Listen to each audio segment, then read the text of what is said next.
Hello students, VH study circle में आपका स्वागत है। सीजी बोर्ड कक्षा 10वीं विज्ञान का अध्याय 2 अम्ल क्षारक एवं लवण, ये हम लोग आज अध्ययन करने वाले हैं। इसमें सबसे पहले अम्ल और क्षारक के बारे में हम लोग देखते हैं, देन लवण को पढ़ेंगे। क्या होते हैं अम्ल और क्षारक? तो अम्ल और क्षारक पदार्थ की प्रकृति होती है। ठीक है, कुछ पदार्थों में अम्लीय प्रकृति होंगे, कुछ पदार्थों में क्षारीय प्रकृति। जो भी पदार्थ पाए जाएंगे उसमें से तो कौन से पदार्थ? वे पदार्थ जो स्वाद में खट्टे हो, जो स्वाद में कैसे होते हैं? खट्टे होते हैं। वे सभी पदार्थ क्या होते हैं? अम्ल। जैसे आप लोग इमली खाते होंगे, इमली का स्वाद कैसा होता है? खट्टा। तो उसमें टार्टरिक अम्ल पाया जाता है। टमाटर में भी खटास रहता है, खट्टापन पाया जाता है। टमाटर में ऑक्जेलिक अम्ल होता है। अम्ल और क्या होते हैं? देखिए, नीला लिटमस पेपर को लाल में परिवर्तित कर देगा। अम्ल को एसिड बोलते हैं। एसिड अटैक आप लोग सुने होंगे। एसिड अटैक, जब भी एसिड अटैक होता है इट मीन्स वहाँ से बॉडी जो है या स्किन जो है वो एसिड जो है उसको डैमेज कर देता है। तो एसिड जो है हमारे लिए खतरनाक है और खतरे की निशानी क्या है? लाल। तो नीला लिटमस पेपर को लाल लिटमस पेपर में परिवर्तित कर देगा अम्ल। इसके बाद अम्ल देखते हैं। और अम्ल को अगर जली विलयन जल के साथ अगर घोला जाए तो वो H+ आयन मुक्त करेगा। जल के साथ अगर अम्ल को खोलेंगे तो H+ आयन। उदाहरण है इसका HCl हाइड्रोक्लोरिक अम्ल और H2SO4 सल्फ्यूरिक अम्ल जो है ये अम्ल होते हैं। ठीक है, अब देखते हैं नेक्स्ट जो है क्या है? क्षारक। क्षारक क्या होते हैं? तो क्षारक वे पदार्थ होते हैं जो स्वाद में कड़वे होते हैं। वे पदार्थ जो स्वाद में कड़वे हो वो क्या होते हैं? क्षारक होते हैं। क्षारक जो है लाल लिटमस पेपर को नीला में परिवर्तित कर देता है। ये करता है लाल में अम्ल, और क्षारक जो है आपका लाल लिटमस पेपर को नीला में परिवर्तित कर देता है। ठीक है, क्षारक को जली विलयन उसको जल में घोल दिया जाए तो OH- आयन मुक्त करेगा। क्या मुक्त करेगा? OH- ion. इसके उदाहरण क्या है? तो सोडियम हाइड्रोक्साइड क्षारक होता है। सोडियम हाइड्रोक्साइड क्षारक होंगे एंड पोटेशियम हाइड्रोक्साइड ये क्या होते हैं? क्षारक होते हैं। अब देखिए आगे अध्ययन करते हैं अम्ल के प्रकार। तो अम्ल के प्रकार जो है हम लोग देखते हैं सांद्रता के आधार पे। सांद्रता के आधार पे अम्ल दो प्रकार के होंगे, एक सांद्र अम्ल होता है और एक तनु अम्ल। सांद्र अम्ल वे अम्ल होते हैं जिसमें जल कम होंगी लेकिन अम्ल की मात्रा अधिक होगी। अम्ल की मात्रा अधिक अर्थात अम्ल के अणु ज़्यादा होंगे, वो सांद्र अम्ल कहलाएंगे। तनु अम्ल क्या होंगे? जिसमें अम्ल कम होगा और जल की मात्रा अधिक होगी, वे तनु अम्ल कहलाते हैं। ठीक है, अब देखते हैं प्रबलता के आधार पर अम्ल के प्रकार। तो प्रबलता के आधार पर देखा जाए तो एक होता है प्रबल अम्ल और एक क्या होता है? दुर्बल अम्ल। तो सबसे पहले देखते हैं प्रबल अम्ल क्या होते हैं। तो प्रबल अम्ल वे अम्ल होंगे जिसको जल में घोला जाए, जली विलयन बनाया जाए तो H+ आयन मुक्त करे। क्या मुक्त करता है? H+ आयन मुक्त करता है। तो वे प्रबल अम्ल कहलाते हैं। उदाहरण है हाइड्रोक्लोरिक अम्ल और सल्फ्यूरिक अम्ल। हाइड्रोक्लोरिक अम्ल और सल्फ्यूरिक अम्ल जो है इसका उदाहरण है। HCl एंड H2SO4 प्रबल अम्ल होते हैं। तो दुर्बल अम्ल क्या होंगे? वे अम्ल, देखिए इसका परिभाषा, वे अम्ल जो जली विलयन में H+ आयन कम मात्रा में मुक्त करें। H+ आयन मुक्त तो करें लेकिन कम मात्रा में, तो उसे कहेंगे दुर्बल अम्ल। ठीक है, उदाहरण है CH3COOH, CH3COOH एसिटिक एसिड बोलते हैं इसको, ये दुर्बल अम्ल होते हैं। ठीक है, क्षारक का प्रकार। अब क्षारक का प्रकार देखते हैं प्रबलता के आधार पे। तो प्रबलता के आधार पे क्षारक कितने प्रकार के होंगे? प्रबल क्षारक वह क्षारक जो जली विलयन में OH- आयन मुक्त करे। जली विलयन में अधिक मात्रा में OH- आयन अगर मुक्त करेगा तब उसे बोलेंगे प्रबल क्षारक। ठीक है, अधिक मात्रा में। इसका उदाहरण है NaOH। NaOH को जैसे ही जल में घोला जाएगा अधिक मात्रा में ये क्या करेगा? OH- आयन मुक्त करेगा। तो OH- आयन अगर मुक्त करेगा तो क्या होगा? अधिक मात्रा में, तो प्रबल क्षारक होगा। दुर्बल क्षारक वे पदार्थ होते हैं जो जली विलयन में OH- आयन मुक्त तो करेंगे लेकिन कम मात्रा में मुक्त करेंगे। उदाहरण है NH4OH, अमोनियम हाइड्रोक्साइड जो है दुर्बल क्षारक होते हैं। ठीक है, चलिए देखिए अब नोट पॉइंट जो है, नोट पॉइंट में क्या लिखा हुआ है? जल में घुलनशील क्षारक को क्षार कहते हैं। देखिए क्षारक। ठीक है, अब सामान्य बोलचाल की भाषा में हम लोग क्या बोल देते हैं? अम्ल और क्षार बोल देते हैं। तो एक्चुअल में क्षार जो है क्या होता है? जो क्षारक होता है ना, इंग्लिश में एक टर्म है बेस। बेस होता है क्षारक के लिए। तो यदि क्षारक को जल में घोल दिया जाए, जल में घुलनशील, जो जल में घुल जाए, ऐसे क्षारक जो जल में घुल जाए आसानी से, उसे क्या कहेंगे? क्षारक, क्षार कहेंगे। ऐसे क्षारक जो जल में घुल जाए उसे क्या कहेंगे? क्षार कहते हैं। तो ये होता है क्षार की परिभाषा। आपको एग्जाम में पूछा जाए क्षारक, क्षार को परिभाषित कीजिए, तो क्या लिखेंगे आप लोग? जल में घुलनशील क्षारक को ही क्षार कहा जाता है। ठीक है, ये आप लोग को लिखना रहेगा।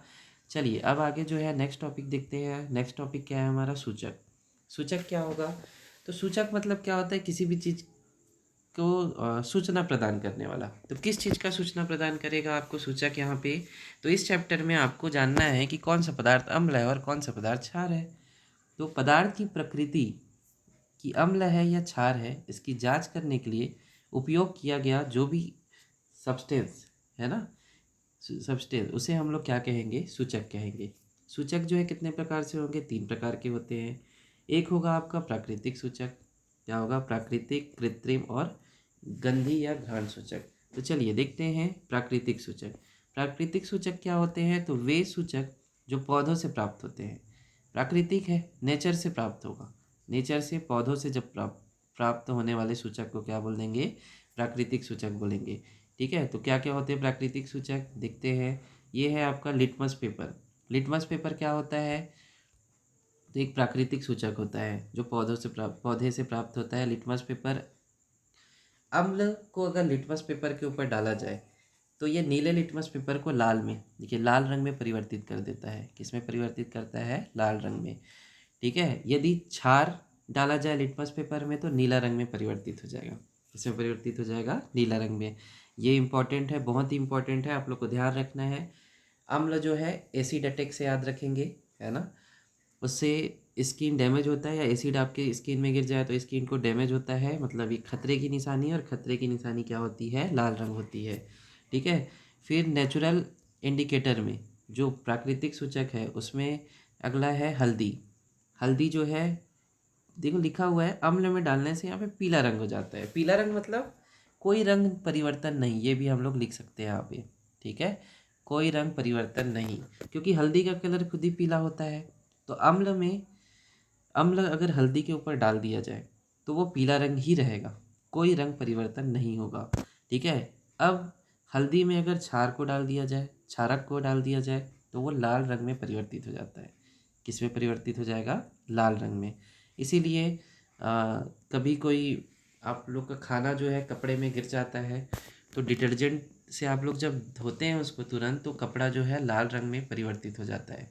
क्योंकि डिटर्जेंट किस प्रकार का नेचर होता है? डिटर्जेंट जो होते हैं वो क्षारक नेचर के होते हैं। तो वो हल्दी के साथ रिएक्ट करते हैं और लाल रंग में कन्वर्ट हो जाते हैं, लाल रंग में परिवर्तित हो जाते हैं। ठीक है, तो हल्दी क्षार में डालने से लाल रंग बनाता है। ठीक है, ये आप लोग को ध्यान रखना है। इसके बाद देखिए नेक्स्ट है कृत्रिम सूचक। कृत्रिम सूचक क्या होगा? जो मैन मेड है, जो इंसान द्वारा बनाया गया सूचक है ना। तो रसायन जो आपको देता है ना, जो रसायन द्वारा बनाए जाते हैं, रसायनज्ञ द्वारा जो बनाए जाते हैं उन्हें बोला जाता है कृत्रिम सूचक। ठीक, तो इसमें क्या है आपका? फिनोप्थलीन और मेथिल ऑरेंज। फिनोप्थलीन क्या करते हैं? अम्ल में अगर फिनोप्थलीन आप डालते हैं तो वो रंगहीन, अम्ल को रंगहीन कर देता है। और क्षार में फिनोप्थलीन डालने से वो क्षार को वहाँ पे क्या हो जाता है? गुलाबी रंग में परिवर्तित कर देगा। क्षारक में अगर आप फिनोप्थलीन डालते हैं तो कलर कैसा हो जाएगा? गुलाबी। तो गुलाबी रंग होने से ये कंफर्म हो जाएगा कि उसमें क्या उपस्थित है? क्षार उपस्थित है। मेथिल ऑरेंज देखते हैं। मेथिल ऑरेंज एक इंडिकेटर है, कृत्रिम सूचक है।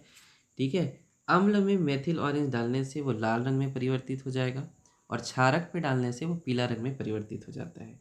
क्षारक में डालेंगे तो पीला रंग परिवर्तित होगा, और अम्ल में डालने से लाल रंग में परिवर्तित हो जाता है, कृत्रिम सूचक।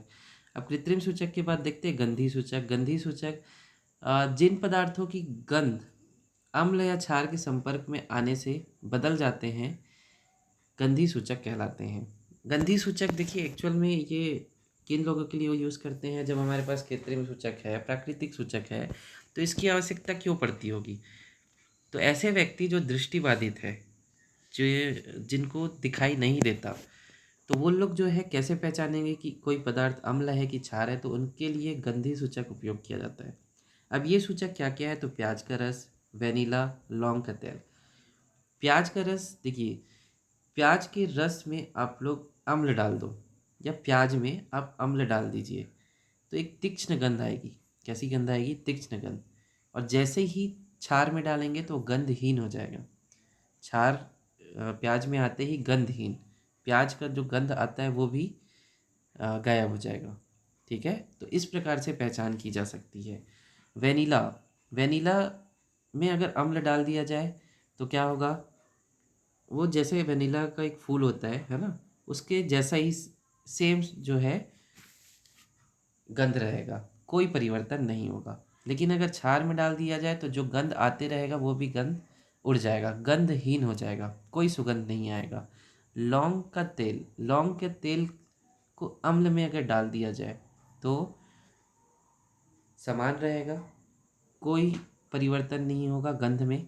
लेकिन अगर क्षार में डाल दिया जाए तो जो लौंग के तेल का जो सुगंध होगा, जो गंध होगा, वो भी जो है अ, गायब हो जाएगा, है ना। तो गंधहीन हो जाएगा, क्षार में गंधहीन। जितने भी सूचक है गंधीय सूचक, प्याज का रस, वेनिला, लौंग का तेल, क्षार में डालने से गंधहीन हो जाते हैं। ठीक है, तो इस प्रकार से गंधीय सूचक का उपयोग करके अम्ल और क्षार को परीक्षण किया जाता है कि कौन सा पदार्थ अम्लीय प्रकृति का है और कौन सा पदार्थ क्षारीय प्रकृति का है।